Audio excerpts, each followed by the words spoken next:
ऐसा है पत्रकार मित्रों,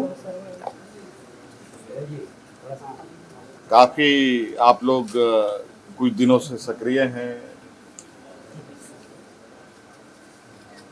विभिन्न मुद्दों को लेकर, और सरकार भी कई मुद्दों को लेकर चिंतित है और समस्याओं का समाधान करने की भी इच्छा रखती है।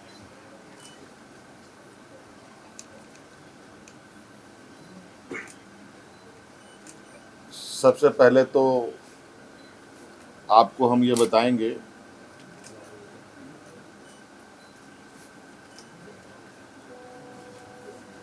कि अभी वर्तमान में जो हमारे नौजवान छात्र छात्राएं अपनी मांगों को लेकर आंदोलनरत हैं और जो उनकी कुछ मांगे रही हैं, समय समय पर आपको ये बात पता चला होगा कि कुछ वार्ताएं भी हुई। वार्ता में क्या बातें मानी गई, क्या बातें नहीं सुलझ पाई, और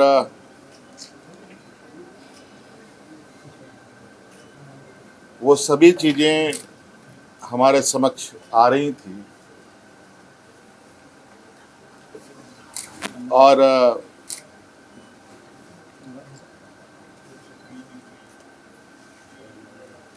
चूंकि आपको पता है कि छात्र हितों को लेकर हम ही ने बहुत कड़ा और मजबूत कानून भी बनाए हैं। अगर हम कानून बनाते हैं तो कानून को लागू करने की भी क्षमता रखते हैं, और नौजवानों की हितों, उनकी भविष्य, उनका विश्वास ना डगमगाए, हम हमेशा इसके पक्ष में रहे हैं। और जिस कड़े निर्णय के साथ हम आगे बढ़ते हैं और जिस आत्मविश्वास के साथ आगे बढ़ते हैं, वो विश्वास में कहीं ना कहीं नौजवान भी है।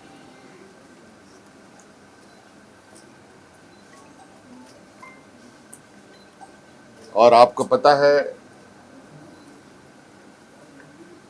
कि झारखंड में जेपीएससी जेएसएससी के द्वारा नौजवानों की नियुक्ति होती है और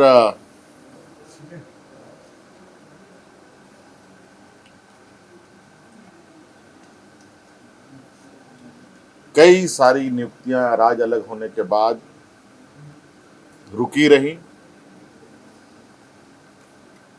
फिर कुछ बढ़ी, फिर रुकी, कई सवालें भी आई, कई जांच एजेंसियां भी इसमें शामिल हुई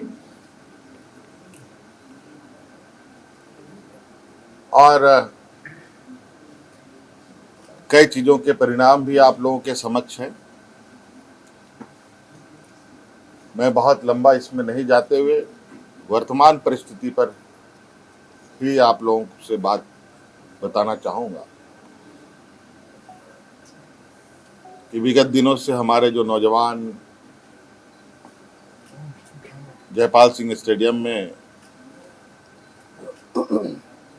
अलग अलग खेमों में बैठ कर के अपनी मांगों को लेकर के बैठे हैं, मैं उनको अलग अलग खेमा नहीं मानता। वो सभी नौजवान अपने भविष्य की चिंता को लेकर हैं और इस विषय पर जैसे कि पहले हमारे मंत्री गणों की जो टीम थी, उनके साथ बैठक में सुलझा लिया गया था। जैसे रिफॉर्म्स की बात थी, ये आप लोगों के माध्यम से ही उन छात्रों की बातें हमारे कानों तक में आई, हमारी कमेटी के द्वारा भी हमारे कानों तक में आई। रिफॉर्म्स में निश्चित रूप से बिल्कुल पारदर्शिता के साथ आगे सरकार काम करेगी। रिफॉर्म्स में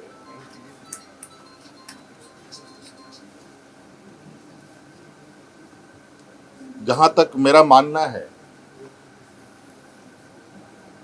कि परीक्षाएं कैसे होनी चाहिए, कैसे नहीं होनी चाहिए, इसका पहले से ही एसओपी बना हुआ है। और कहीं ना कहीं अगर वो एसओपी का पालन होता तो ये गड़बड़ियां नहीं होती।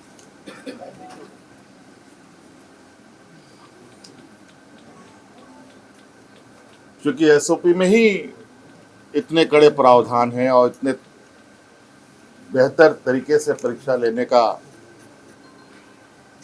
व्यवस्था है। लेकिन फिर भी हम उस रिफॉर्म्स में कुछ और बेहतर करने की चूंकि इतनी बातें आई हैं तो बहुत सारी बातें बात बात में आती भी हैं, अच्छे सुझाव भी आते हैं, तो उन रिफॉर्म्स में उन सबको भी जोड़ा जाएगा। और चूंकि हमने पोर्टल भी खोल रखा है,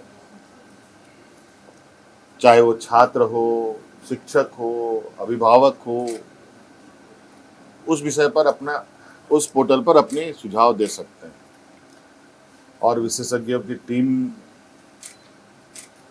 के साथ उनको साझा किया जाएगा और क्या बेहतर हो सकता है उसको किया जाएगा।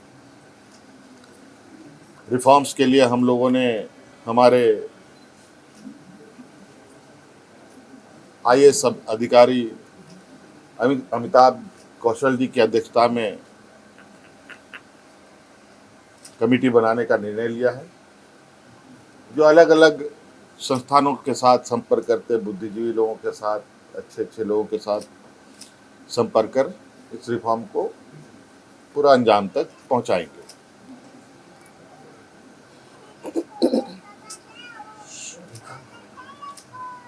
दूसरी बात, जेपीएससी का जो 14वें जेपीएससी की बात है, मुझे लगता है कि हमारे माननीय मंत्रीगणों के टीम के साथ बैठने के दौरान ही वो चीज़ें सुलझ गई थी। बैकलॉग की भी बात सुलझ गई थी और कई जगह पर लोग नियुक्त भी हुए हैं। उसको लेकर छात्र के तरफ से भी और मंत्रीगणों की तरफ से भी कोई कंक्लूजन पर नहीं पहुंच पाए। आज इस विषय को पटाक्षेप करने के लिए हम लोगों ने कैबिनेट की विशेष बैठक की। इस बैठक में उन सभी चीज़ों का समाधान निकालते हुए हम लोगों ने निर्णय लिया है कि टीडीपीएल द्वारा किए गए परीक्षाएं, टीडीपीएल के द्वारा प्रकाशित रिजल्ट और टीडीपीएल द्वारा जो भी अभ्यर्थी चुने गए हैं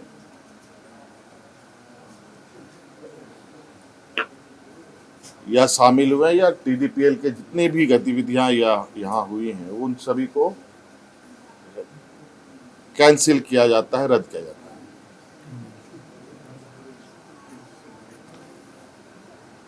और नौजवानों में सबसे बड़ा जो मुझे लगता है कि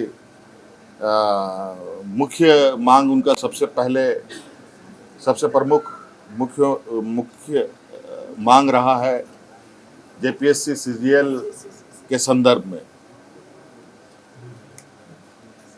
क्योंकि हमने उसमें भी एक हमारे मंत्रीगणों ने आश्वस्त किया था इस विषय की जांच चल रही है।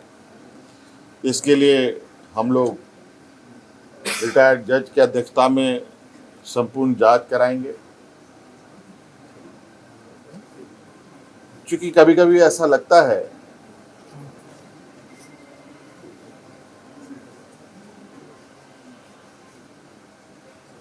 कि हम ही सही हैं, कभी कभी ऐसा लगता है कि छात्र भी सही हैं। इन दोनों के बीच में फर्क करना थोड़ा कठिन हो जाता है। और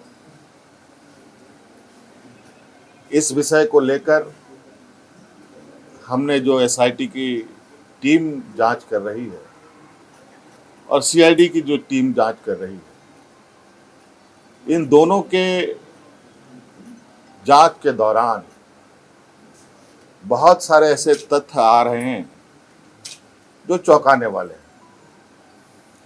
क्योंकि जांच का विषय है, बहुत खुल के बातें कहना संभव नहीं है। और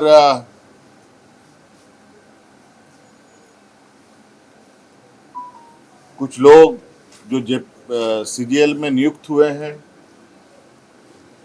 वो लोग जेपीएससी के धांधली के आरोप में गिरफ्तार हो रहे हैं।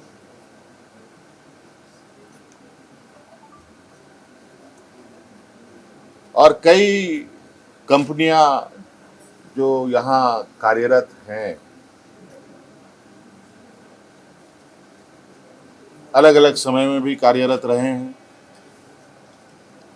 इन सब का एक बहुत बड़ा नेटवर्क का घालमेल प्रतीत होता है। जांच के दायरे में तो हम पूरे 2014 से लेकर अब तक की हुई इसके परीक्षाओं की जांच में है। हमने विभाग को कहा है, सीआईडी को कहा है,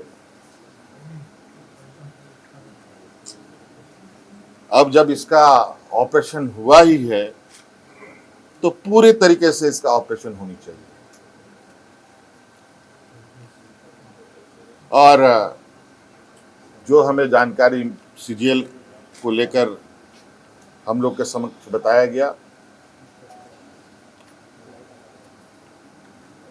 और उस तथ्यों को समझ बूझने के बाद आज कैबिनेट ने जेएसएससी सीजीएल को भी रद्द करने का निर्णय लिया और पूरा 2014 से अब जितनी भी छोटी बड़ी गलतियां हुई हैं, जिससे भी हुई है, सभी की जांच होगी। और साथ में बहुत जल्द केंद्र सरकार के द्वारा जो एमएमडीआर एक्ट में जो बदलाव किया गया है, उस संदर्भ में भी हम लोग चर्चा के लिए एकत्रित होंगे। हो सकता है इस विषय पर एमएमडीआर एक्ट संशोधन पर हमें विशेष सत्र भी बुलाना पड़े, तो हम लोग बुलाएंगे। धन्यवाद।